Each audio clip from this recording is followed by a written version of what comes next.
Well, markets are wobbly as the trade dispute between the United States, China, and Europe heats up. The Dow fell 328 points, its biggest one-day drop in weeks, as the Trump administration issued a round of fresh threats on Monday to China. CBN's White House correspondent Ben Kennedy has more on the U.S.-China trade relations, now on high alert.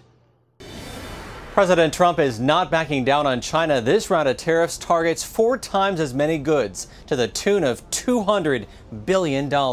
Fears of a trade war builds after President Trump threatens a new 10% tariff on $200 billion of Chinese imports. We're talking about cell phones, we're talking about computers, we're talking about toys, we're talking a lot about electric gadgets that we get from China. Trump's move comes after China slapped the U.S. with $50 billion in tariffs, itself a retaliation for previous U.S. tariffs on Chinese goods. Our past leaders should have never allowed China to get to a point where there's a $500 billion trade deficit with the United States. And they're accusing us of not playing by the rules? I mean, come on, what's wrong with that picture? Stephen Moore advised Trump during his campaign when he highlighted free and fair trade. Steve, you worked with Trump on the campaign trail. During that time, he said he planned to be tough on China. That's Do you for see sure. this as a campaign promise kept? Oh, absolutely. China calls this action blackmail and is prepared to up the ante with more retaliatory tariffs. Do you fear this move by President Trump could actually spark a trade war?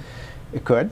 Yeah, we could see a trade war. I don't want to see one. Donald Trump doesn't want to see one. We have no control over what another country does in retaliation. Commerce Secretary Wilbur Ross defended Trump's tariffs during a Senate Finance Committee hearing where lawmakers expressed their concerns. I'm increasingly concerned that the tariffs, both those in place and those that have been proposed, are going to hurt American consumers and our domestic businesses, especially in the agricultural sector, far more than they're going to persuade the Chinese to change their unfair trade practices. Stephen Moore says odds are good that both sides will meet soon to stop the tariffs. In the meantime, expect more tough talk until they reach a compromise.